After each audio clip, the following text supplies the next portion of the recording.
Tukukrashana papi? Tukukrashana pakuti mimi kutoti inowana mari. Anti ukutaura here? $10. Kaka, $10 haisi mari here. $10 pazuva. Ai mari. Saka yo seuri kuti yo hausi kuwana mari yo. Unozashandika mari. Kumabasa kwatoshanda kwake mukuru anditika. Kubasa kwatoshanda kwake inyaya kuti dzingwa ino yakakwana, dzingwa ino yakashoma. Saka inozokava gap iri. Ndozokava gap iri. Unozorikavhira pakudhakwa here? Kudhakwa handijema nekudhakwa. Bozi inogona kudhakwa $3 kana $4 kana $1. Unenge wanwa doro rinonzi chipa? Inongomwa doro.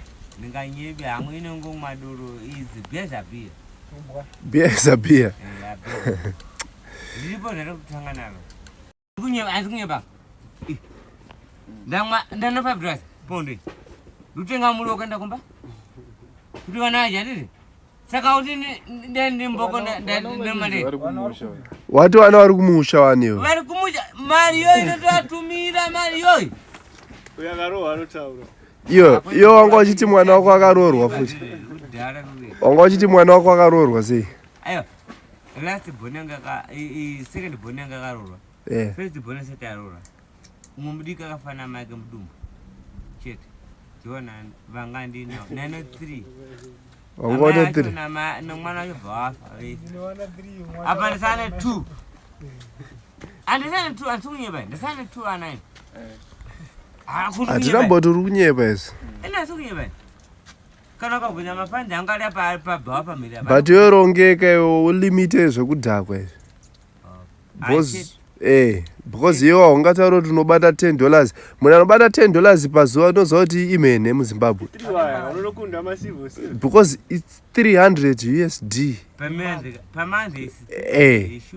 Ukunzwisisa? But ndu manje nita chifaya rovno cancel. Varinofaya ipapo because uziva kuti mumwe munhu izvezvi ari kutochemera kuwana $10 yauri kuwana per day wo kuti atange business.